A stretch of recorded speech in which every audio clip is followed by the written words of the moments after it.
ఎవరుంటారు? గురుత్రయం వీరి ముగ్గురు బ్రహ్మ విష్ణు మహేశ్వరుడు గురుత్రయం ఉంటారు. వీరి ముగ్గురు ఉంటారు. రెండవది అష్టదిక్పాలక పూజ చేశారు కదా, దిక్పాలక 8 దిక్కులా ఉంటారు. 8 మంది.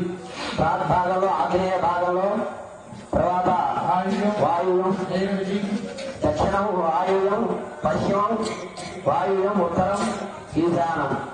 మొత్తం 8 మంది దిక్కుల్లో అష్టదిక్పాలకులు ఉంటారు. రెండో దాంట్లో మూడో ఆవరణార్థంలో త్రిశూలేశ్వరుడు అని ఉంటారు. అంటే చప్పున 36 మంది ఉంటారు. 12 చోట్ల 3 చొప్పున 36 మంది ఉంటారు. 36 మంది ఉంటారు. తర్వాత 4వ అర్థంలో తాండవేశ్వరుడు అని 384 మంది ఉంటారు. వీరిని తాండవేశ్వరుడు అంటారు. తర్వాత 5వ అర్థంలో 8 మంది అష్ట గణపతులు ఉంటారు. అంటే మీరు అర్చన చేశారు కదా, లోపల వైపు ఉంటారు చూడండి. ఇది అష్ట గణపతులు అని 8 దిక్కుల 8 మంది ఉంటారు. తర్వాత అష్టమూర్తులు ఉంటారు చూడండి. అష్టమూర్తులు 8 మంది ఉంటారు. 6వ అర్చనలో 7వ అర్చనలో ఏకాదశ రుద్రుడు అంటే 11 మంది ఉంటారు. ఇలా 11 మంది రుద్రుడు ఉంటారు. 8వ అర్చనలో పంచబ్రహ్మలు అంటే 25 చూపించారు. ఇక్కడ మొత్తం 5 5 5 5 5 27 లెక్క. తర్వాత 9వ అర్చన 9వ అర్చన నవబ్రహ్మలు అక్కడ ఉంటారు చూడండి వరుసగా 9 మంది నవబ్రహ్మలు ఉంటారు వాళ్ళు. తర్వాత 10వ అర్చన 9 మంది సప్తఋషులు ఇక్కడ ఉన్నారు చూడండి. 7 మంది సప్తఋషులు. 9వ అర్చనలో సప్తఋషులు 7 ఉంటారు. తర్వాత 10వ అర్చనలో సప్తఋషులు ఉంటారు.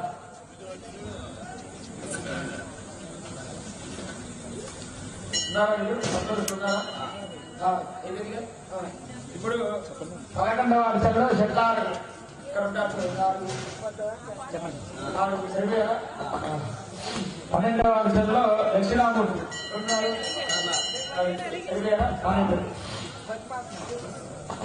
13 అంకస్థితేశ్వరుడు.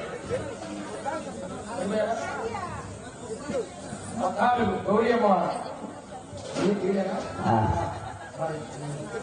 తర్వాత 15వ అర్చన ఎవరు? మహాత్ముడు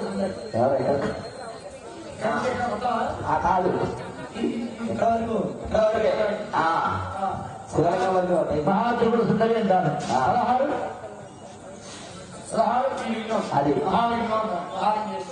మొత్తం 16 షోడశావరణాలు సరిపోయాయి. అన్ని లక్ష సరిపోయా చూపించారు. ఇది చాలా విశేషమైన ఈ సహస్రలింగార్చన చాలా విశేషమైనదన్నమాట. ఇప్పుడు సరిగ్గా దేవాలయానికి అందరూ ప్రదోష కాలంలో దేవాలయానికి వెళ్లి దర్శనం చేసుకోండి అని పెద్ద పెద్ద వాళ్ళు చెప్తూ ఉంటారు. ఎందుకయ్యా అంటే ఈ ప్రదోషం వాళ్ళలో మొత్తం అంటే ఈ సహస్ర మంది దేవతలు అంటే 30 దేవతలు ఈ ప్రదోష కాలంలో పరమశివుని దర్శనం చేసుకోవడానికి కోసం వస్తారు. వచ్చినప్పుడు వాళ్ళు ఎలా మాట్లాడారు, మనకి ఎలా కనిపిస్తారు, ఎవరిని అందరూ వస్తారంటున్నారు, కేవలం లింగాలుగా ఉన్నాయి, మరి ఏమిటి వాళ్ళు ఎలా కనిపిస్తారు మాకు అంటే ఈ ప్రదోషంలో ఎవరైతే శివుడిని దర్శనం చేసుకోవడానికి కైలాసానికి వస్తారో వాళ్ళందరూ లింగ రూపంగా మారిపోతారు. అందుకే మనం సహస్రలింగేశ్వరం అంటే సహస్రలింగార్చన, మహాలింగార్చన కోటిలింగార్చన ఇలా మనం చేసుకుంటూ ఉంటాం. ఎంతమంది వచ్చినా సరే ప్రదోష కాలంలో దేవతలందరూ లింగ రూపంలాగా మారిపోతారు. అలా మారిపోయినప్పుడు మనం అందరికీ కలిసి సహస్రలింగార్చన అనేటటువంటిది మనం ఏర్పడుతుంది.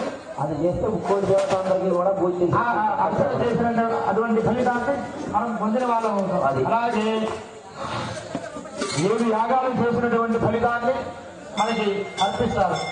అలాగే 11 మంది కన్యల్ని అంటే కన్యాదానం చేసినటువంటి ఫలితాన్ని మనకి అర్పిస్తారన్నమాట. మాకుండేది ఒకటే అమ్మాయి కదండి, మనకు చక్కగా ఇటువంటి అర్చన చేస్తే కనుక 11 మంది అమ్మాయి కన్యాదానం చేసినటువంటి ఫలితాన్ని మనకి ఆ పరమశివుడు అందిస్తారు. ఒక అమ్మాయి పెళ్లి చేస్తే ఒక కన్యాదాన ఫలితమే. ఇక్కడ 11 కన్యాదానాలు చేసినంత ఫలితం కలుగుతుంది. ఒకసారి కన్యాదానం చేస్తేనే అశ్వమేధాది యజ్ఞయాగాది కృతం చేస్తుంది ఒకటి జరుగుతుంది. ఒకసారి కన్యాదానం చేస్తే దశపూర్వేషాం దశాపరేషాం, అమ్మాయి వైపు 10 మంది తరాలు, అబ్బాయి వైపు 10 మంది తరాలు ధరిస్తారు అని చెప్పి మనకి చెప్తూ ఉంటారు. కానీ ఇక్కడ చేసి ఈ ఒక అభిషేకం చేస్తే కనుక 11 మంది అంటే 10 అంటే ఇటు 110 అటు 110 వంశాలు ధరిస్తారు. కాబట్టి ఈ ప్రదోషంలో కనుక మనం పరమశివుడిని అర్చిస్తే పరమశివుడిని దర్శనం చేసుకుంటే 30 దేవతల్ని మనం దర్శనం చేసుకున్నటువంటి ఫలితాన్ని మనకి ఆ సహస్రలింగేశ్వరుడు మనకి ఈ రోజు అనుగ్రహిస్తారు. కాబట్టి చక్కగా భక్తితో ప్రదోష సమయం కూడా అయినది కాబట్టి చక్కగా భక్తితో అందరం నమస్కారం చేసుకుంటే ఇక దీని తర్వాత నుంచి అభిషేక కార్యక్రమం సాయంత్రం 6 గంటల ప్రదోష సమయం అంటారు. ఇప్పుడు అయితే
చక్కగా ఇప్పటి నుంచి అభిషేక కార్యక్రమం ప్రారంభమవుతుంది.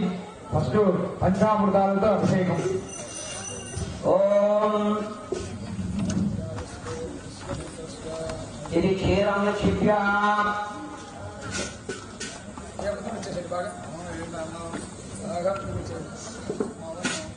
ఇప్పటి వాళ్ళు చేపెట్టాం.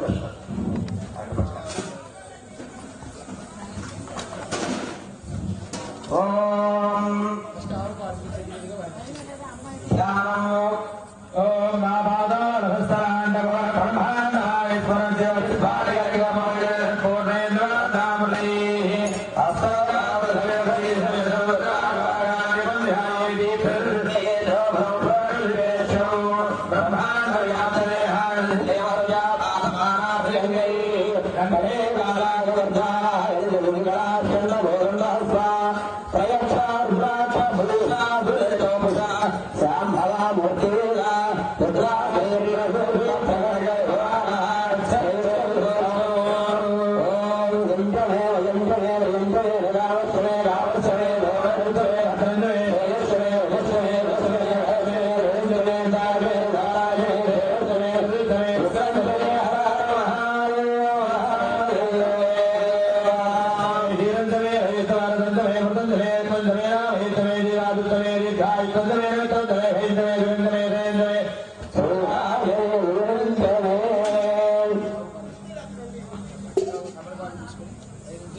పంచామృతాలతో స్వామివారికి అభిషేకం జరుగుతూ ఉంటుంది.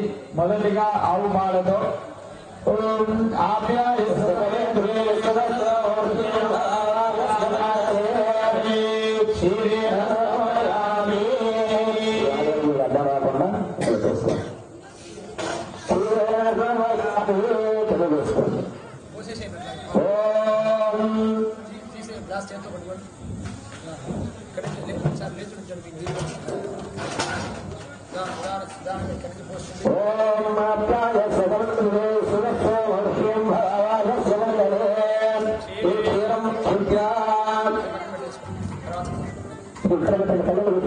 రెండవ అభిషేకం